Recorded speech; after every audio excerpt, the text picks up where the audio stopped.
And we are back, and it is time for the Else Views, and this is the portion of the show where I bring you two movies that I've seen over the past week. Because, like I said, I am not going to be talking about WrestleMania or any of that stuff. That is going to be on the ElseNerds YouTube channel, and I will probably sneak that in on the audio feed for ElseNerds alone, not the mega feed, as to be like, hey, it's the ElseNerds feed. What are you going to do? But yeah, so the first movie I'm going to talk about is the movie that came out the furthest from current day, and that is Star Wars: The Last Jedi, Star Wars Episode 8, The Last Jedi.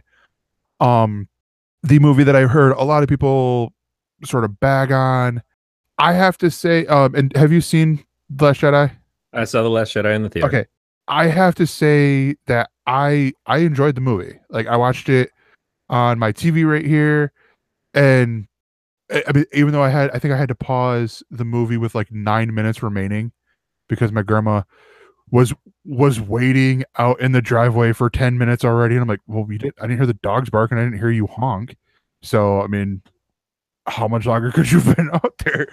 But no, honestly, I felt like it was really good, and I felt like I feel like it's a little weird the fact that it seems like they've written off Luke Skywalker and will be writing off Princess Leia because Admiral Leia. yeah, Admiral Leia, because of things which I'm okay with the fact that they will do that, because it'll then be, will then be getting away from the Skywalkers and focusing in on these new kids and stuff like that. But it just seemed weird as to how, yeah, and as Growley's putting, didn't Mark Hamill say he wants out, which is understandable. I mean, he's been Luke Skywalker for a long time. I actually had this discussion earlier with a guy that comes into my work, and he's cool, but he caught me with 10 minutes before, or yeah, no, not even 10 minutes before I'm supposed to be off the clock. They're talking, I'm like, damn it, damn it, And damn of it, course, damn your grandmother was waiting in the car the whole time. it. No, No no, dogs barking, though. yeah, no dogs barking, but it's because it was Target. We don't, well, we only allow service dogs. Um, and he was like, well, what do you think about this and this? I'm like, I'm like, dude, okay, like on the science stuff, because I love a lot of the science things that they got done in there. With the where people, I guess a lot of people had complaints about Leia using the Force and bringing herself in. I'm like, well, if you look at because science and you use like they covered it in their one of their videos, like she has a little bit of the Force with her, or she's a little bit Force sensitive. I've seen it in numerous books where it's like, she gets this feeling, or something like, it's not levitating stuff, but it's just a little bit. So it's vacuum of space doesn't take a lot to get a person moving, so she just goes and moves the ship closer. Newton's laws. Every action is equal and opposite reaction. So poof, she goes into there, and she's like, well, like, what about the oxygen? I'm like, you can survive about 90 seconds in space without oxygen. It's all just a matter of, are you panicking and going, trying to breathe in, or are you Also, like, let's be clear. This is a long, long time ago in a galaxy far, far away. yeah, We don't know exactly, if their that too. space is like our space. That's always been very contextual in Star Wars lore. Because if you go to Empire, remember when they're on the meteor and they're wandering around? They're not wearing spacesuits. They're Yeah. wearing masks. Mhm. So different space, different rules. It's a fantasy, not sci-fi. Get it fucking right, people. I don't really give a shit. Go ahead though. But no, yeah. So I mean, honestly, I felt like I felt like, I mean, it was a good movie. It was a decent movie. Um, I enjoyed it. I mean, I watched it last week, so it's a little bit, not exactly fresh on my mind, but it felt like it went by really quick. But I think also as part of it was because of the fact that it takes place within like this, what, 6 hour window and all that. I like I like the ending, with the the heroes. We're they're celebrating these heroes that they had of, the I'm blanking on the person who took over command with Leia in the infirmary. Um where she stays on to, oh, and spoiler alert, the movie's been out since December. Where she's piloting the ship, goes to light speed through the dreadnought. Like that, I'm like, okay, that's freaking awesome. And stuff like Were that. It's you like, confused when the sound went out? no. Right. Yeah. The vocal minority confused. Why is the sound not working? It's space. Well, again, subjective rules. It could be that they were just an intermission, but yeah. I look at that. How did you feel about Rose? But Rose, I liked Rose. I mean, I felt like now it's okay. There's a part that throws me a little bit. It seems like Finn and Rey might have something, like they might be, becoming more than friends or something. And then we get that's what I was getting with this, with Last Jedi is like, okay, they're both like, hey, tell Rey this or tell Finn this. And it's like, okay, so here's do you guys need a room? As a person who's watched the film before it and this one, here's my thoughts on that. One, of course, it ignores the entire slash wish of Finn and Poe. Finn and Poe, yeah. But in the first of these movies, what was the first one called again? Force Awakens. Right. Okay. So Phantom fucks us. The whole Finn Rey thing seems very Finn's into Rey. Yeah. And of course, again, people reading Finn into Poe or Poe into Finn, whatever. That's fine. That's cool. There's a lot of room and space to it's just bang guy your neighbor. Love between two guys. That's all it is. Mm-hmm.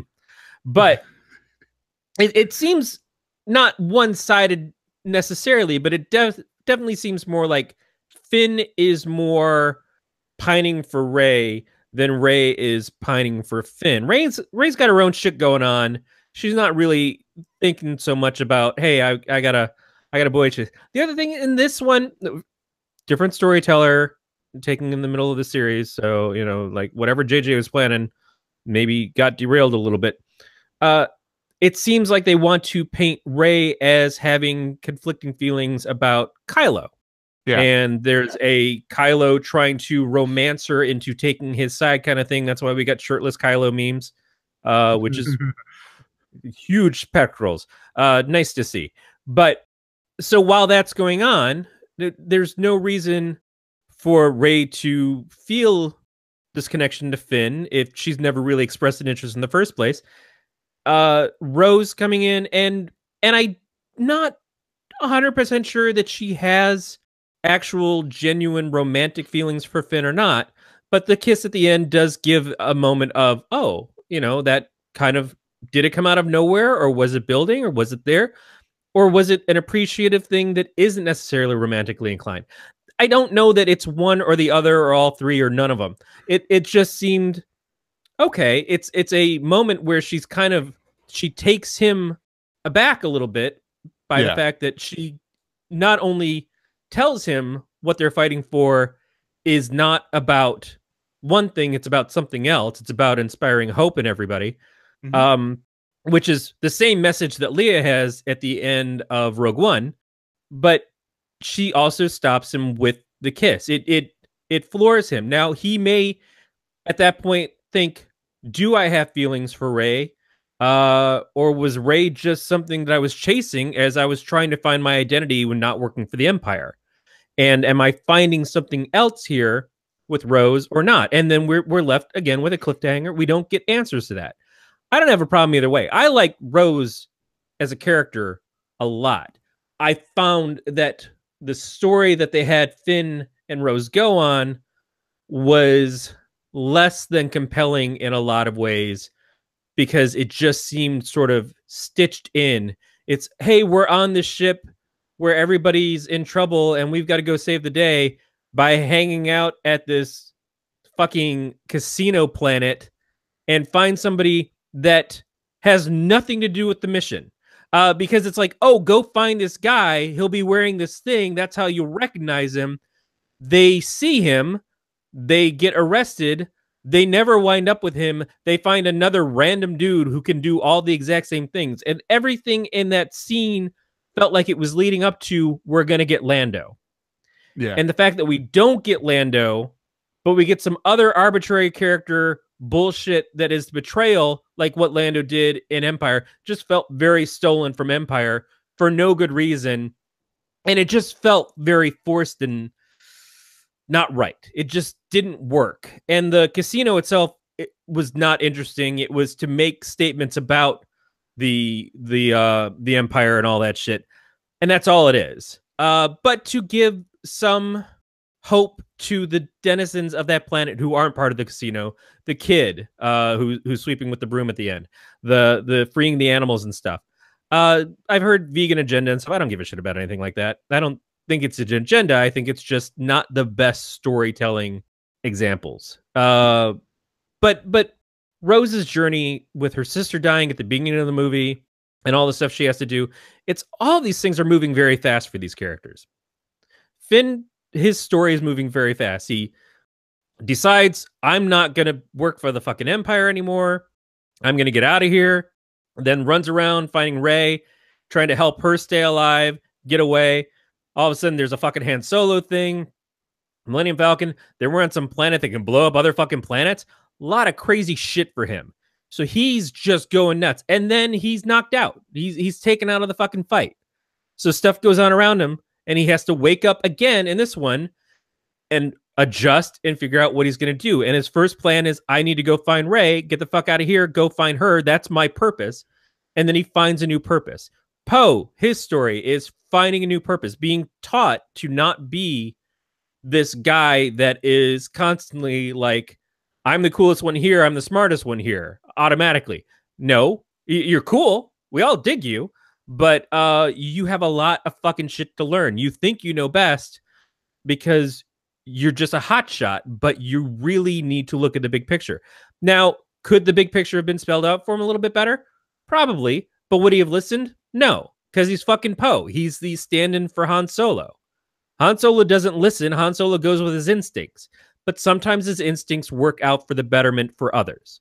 You know, he sometimes will put his benefits aside to look out for the team. And that's Poe's journey as well. He's like, I'm trying to do right by everybody, but I'm doing right in the way that I think should be done right.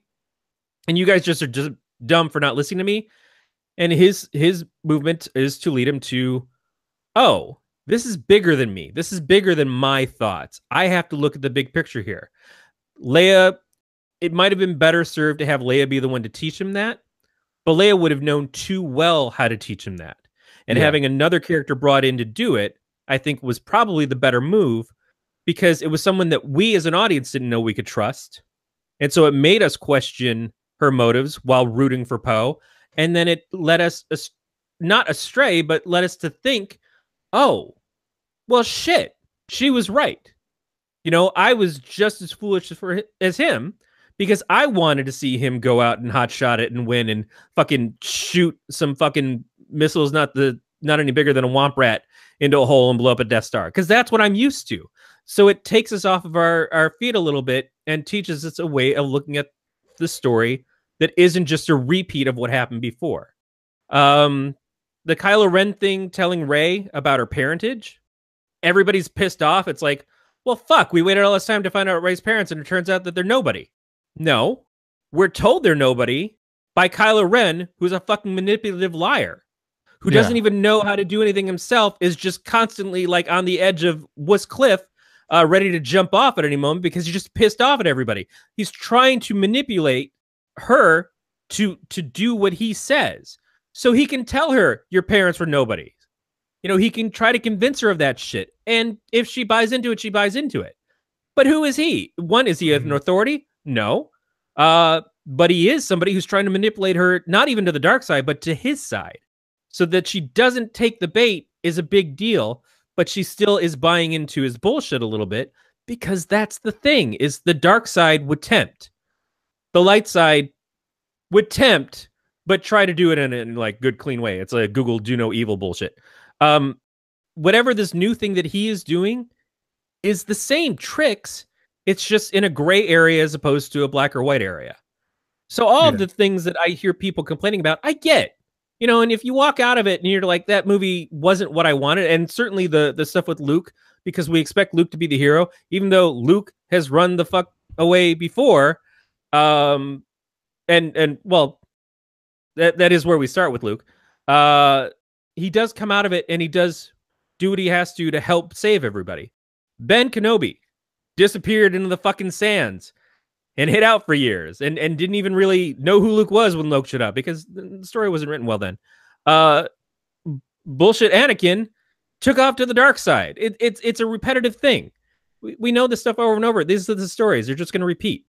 But Luke did show up. He came to fight for his friends.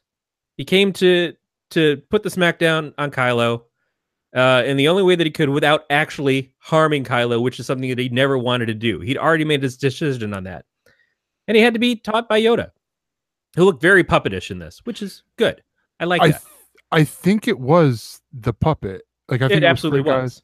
Yeah. No, it was. But that was the thing is like, I remember Yoda in Empire being a lot better done as puppetry than what Yoda looked like in this. And maybe it's because the pictures are clearer and stuff, but yeah, it's like, wow, okay, they didn't put a lot of time and effort into it like what you expected from the old days, but I don't care because I got to see fucking Yoda. Yeah. No, I mean honestly, I love the movie. I mean, you got into a lot of why people bagged on it. There's been very few movies that I've given up on, you know, halfway through the movie because they just didn't interest me. Like I'm like, oh, I think I might like it, and oh, nope. And I don't think there will be a Star Wars movie that does that will do that. But I mean, honestly, all in all, it's going to be one of those things that you will have, like, you as a person will have to watch and figure out yourself. I'm only going to say, hey, I say watch it, but you know, what can I say? I mean, I'm only, you know, some asshole on the internet. Do you feel like, because this is what I feel like, do you feel like these movies would have been better if they didn't have Han and Leia and Luke? I feel, yeah, I feel like if they did have to do it to bridge, you know, like I get it for like safety's sake for the first one, but I mean, definitely, you know, move away from that as much as possible. You like, know, I don't want to watch movies where it's just the excuse of having my favorite characters in there is to see them die. Yeah. That seems like a really shitty move to me. Is they killed Admiral Akbar, they killed Han, they've killed effectively Luke, and if Luke doesn't come back as a Force ghost, it's a real bummer to just have that be the end. And I don't know why it's necessary to have that end, just like I don't think it was necessary to do an exploration of Anakin turning into Vader in the prequels, because it was telling a story that we already know what the ending is, and the joy of getting there wasn't really all that joyous. So it gets to be like you never have a hero to root for in that, and the characters that you might have gotten attached to, you just watch them go. Although Rogue One, you know, everybody's going to die in that, but I think Rogue One was far more successful because it didn't deal with those same characters. Yeah. It comes up to their story at the end of it, so it leads into Vader and Leia and all that shit, but the whole movie itself is about other characters entirely, and seeing and getting involved in their lives and watching all that stuff is a different thing. If these sequels had been Rey, the legacies of those characters, yeah, that would have been a little more palatable to me. And I'm not saying that I'm not enjoying these. I definitely am. But yeah, here's where Han's been, and here's Han back, and now Han's dead, and here's where Luke's been, and Luke's back, and now Luke's dead. You know, and Leia is gonna die off screen. But I just, why even do it? It's like the books where they wrote the death of Chewbacca and they wrote the death of other characters. No one wants that story. You know, you want to think about these characters going on forever, and all the stories that you could do with them at some point, but just never got to. And having the actors come back, and I love that all of these actors got to come back to get work, to get a resurgence in popularity, because they all deserve it. And they're all great. Yep. But at the same time, if it's just I'm bringing them back to kill them off, why even do that then? Mhm. Because it's not beneficial to the fans. Nobody Okay. wants to see the movie where Han Solo dies. You know, that's not what anybody's asking for. I'm not saying that it wasn't a good movie, but I'm saying that if you said, "Oh, we're going to do this new Star Wars movie and Han Solo's going to die in it," well, I don't want to see that. You know, if that was your pitch, no, thank you. Sorry, not interested. You know, it's like if the next Indiana Jones 5, which we know is going to be the last Indiana Jones with Harrison Ford, and they're like, "Yeah, this is a movie where we kill off Indiana Jones." Fuck you. You're not getting my money. You know, I'm not even sure if I'll watch it out of morbid curiosity on cable because that's not what I want to see. But who Yeah. knows? No, I don't know. I mean, it's so weird. It's so weird, like recommending movies sometimes because, like, even with the discussion that the guy had, like, he's like, because I'm giving the sort of like I'm giving now like the passive, like, well, if you like it, you like it. If you don't, you don't answer. And he's like, well, I'm like, dude, I don't really know because like, and like, well, you gotta look at it this way, look at it that way, you know, and all this. He's like, oh yeah, good point, and all. But no, honestly, I'm excited for the next movie because, well, Solo, I'm cautiously optimistic for, but Episode 9, with J.J. Abrams coming back, that one I'm excited for. The other movie that I want to talk about actually has to do with these puppies right here. For the audio listeners, I am holding a box with 3 plastic keys in it. And with these keys, I've released them earlier on in the video. If You can unlock Maid Marian's chastity belt. if you find them, you inherit the kingdom that is the ElseNerds, and it will all be yours. Oh wait, no, please take it. Yeah, yeah, please take my wife, please. But no, so these are the 3 keys that you see from that are the big the MacGuffin of sorts for the movie Ready Player One. This is the other movie that I've seen. I've been so excited for this since I read the book by Ernie Klein, who co-wrote the screenplay with Zach Penn. And for those of you guys who do not know, I'm going to read the synopsis here up at top from IMDb. When the creator of a virtual reality world called the Oasis dies, he releases a video in which he challenges all Oasis users to find his Easter egg, which will give the finder his fortune. So this is set in the future. It's set in 2045. The user or the creator, James Halliday, he in the book he was big fan of the 80s, because I believe he grew up in that time and all that. So the 80s definitely influenced his life. Like seeing this movie, my biggest thing that when I left it was too short. This is one of those. Now I know and I'm pretty sure you can find older videos, whether they be ElseNerds or Watching Weekly or what else is on, where I said, why are they splitting up a book into multiple movies? It's obviously just a money grab. With this, I feel like they left quite a bit out that like I could have seen them doing 2 or 3 books. You do 3 would be the obvious one because I mean there are 3 keys. You just do Ready Player One, the copper key, the jade key, crystal key, and all that. But at the same time, I enjoy what we have. And well, it's not so much okay that it's an adaptation, because Beats putting is that that'll always be the case with adaptations. It's more of the fact that it takes, like in the book, it takes him a while, and we have more world building of the Oasis than the Oasis is where you can do anything. And they put in here that he's a student. He's in actually he's a senior in high school, where they go and showing the high school worlds in here where they're all the same school, and where the avatars are where they're more human versions than the some of the more fantastical avatars that you have throughout the rest of the place. And like it's not till like I think 3/4 of the way through part 1 in the book where they finally get the copper key. and stuff like that. But here in the movie, it's in like the first 20 minutes, that he gets the copper key, and it's like, all right, that seems awfully quick. Now don't get me wrong. Overall, I love this movie. This movie is great. They did, at least in my opinion, probably the best job of adapting a book to a movie in a good long while.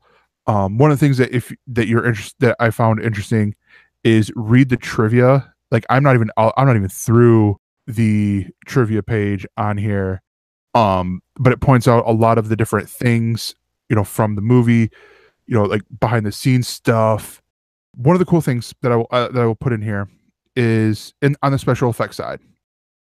Because this game or this movie, a lot of it takes place in the Oasis itself. And it's interesting at how they did the mocap.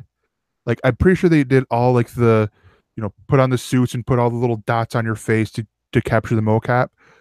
But what they did is, at least on the, with Industrial Light and Magic, the visual effects side, they left the person's mouth alone completely. Like there was no exaggerations.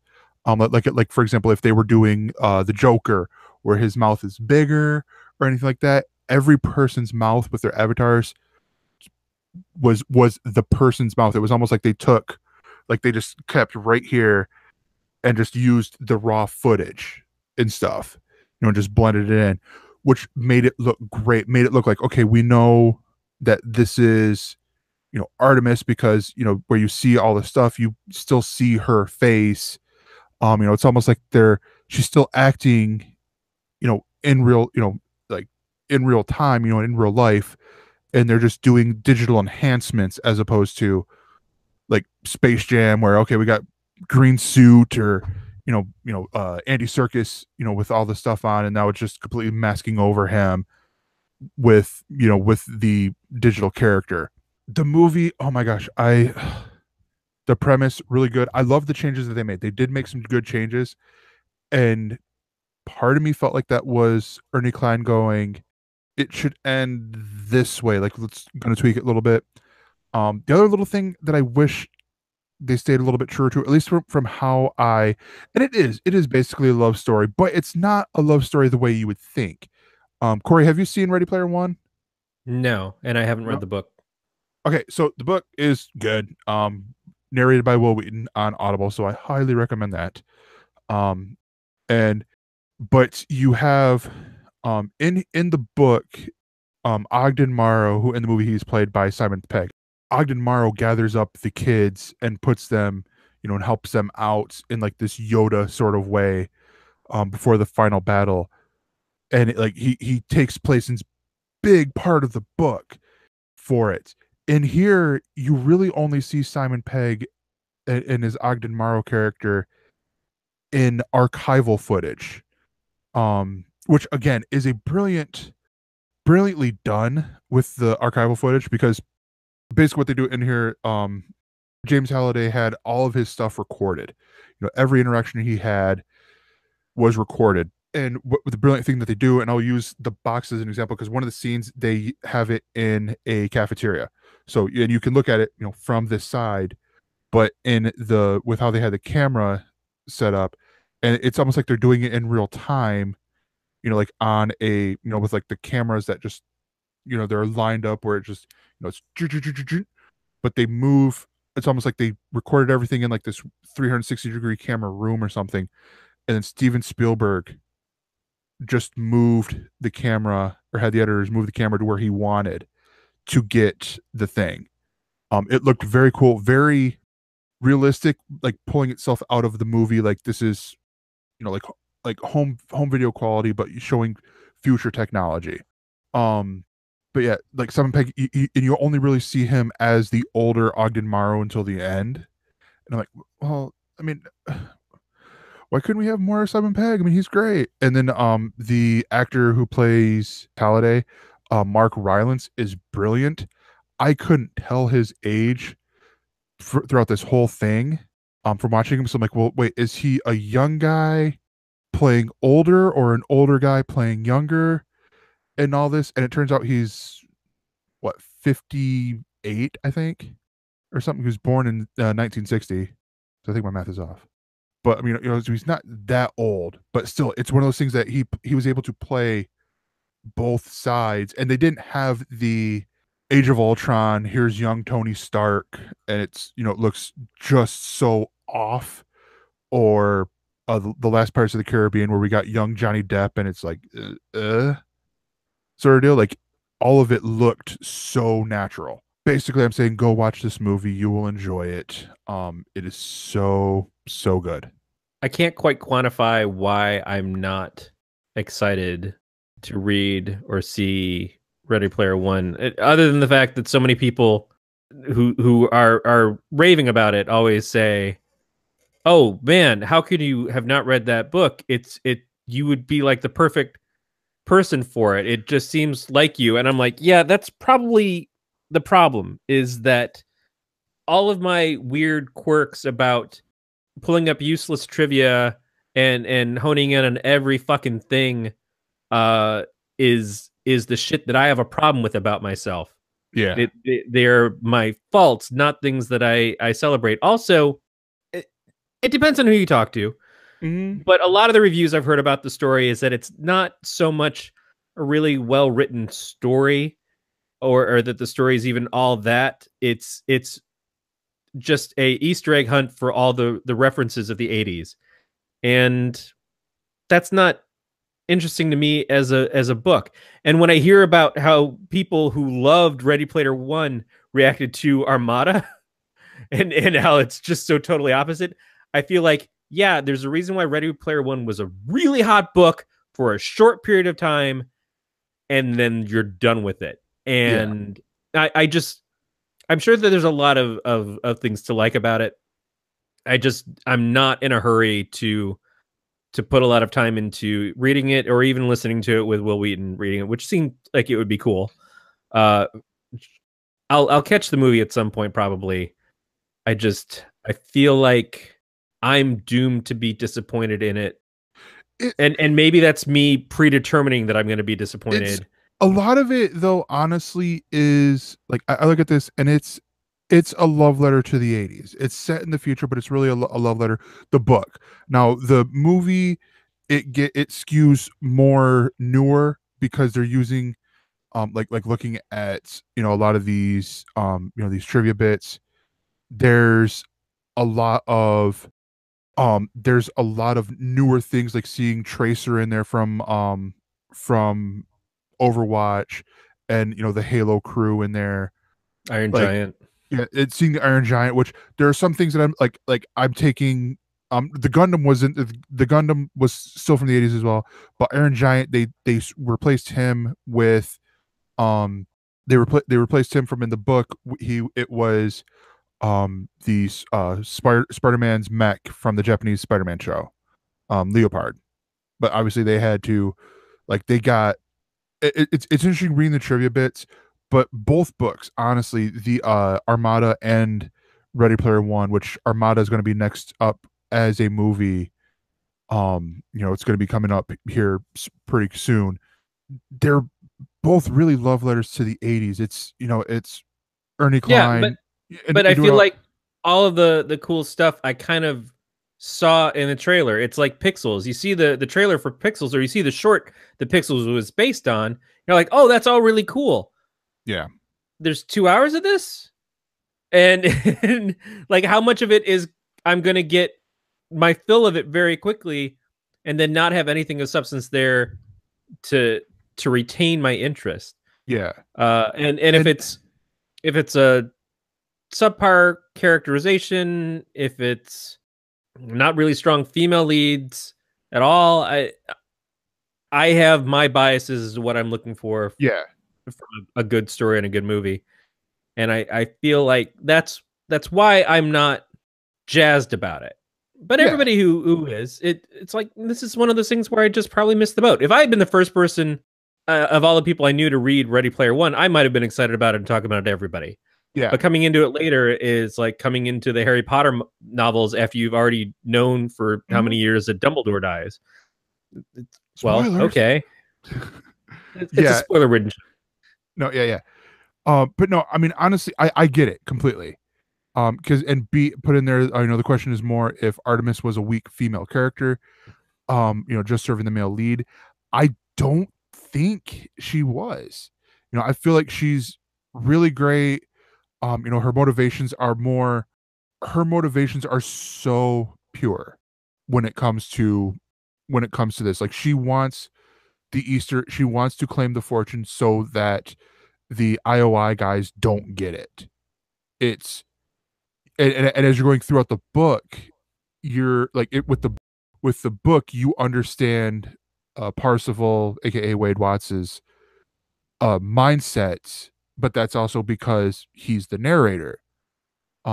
With this, you don't really know what what his mindset is going to be because of the fact that you don't have the world building that you got of him in school, doodling on the doodling and looking up research while in class. And yet I'm entering a minefield, but that's where I honestly feel like like she passes what's that one test where she doesn't have a scene in there really at all where she's talking with another woman about a man. There's not that in here. But I feel the Benchel test or whatever it is. I feel like it's really strong, really strong, cake on all parts. The other character in there, H, is a woman, which I didn't realize. It's God, who is it? The stand-up comedian from she's the black lady on Master of None. That's one of Aziz Ansari's character's friends. I don't know if you've seen Master of None or not. I have not. She does the AT&T commercials for the Your Thing commercials. It's that actress in here. You've probably seen those. It's just you block them out or whatever.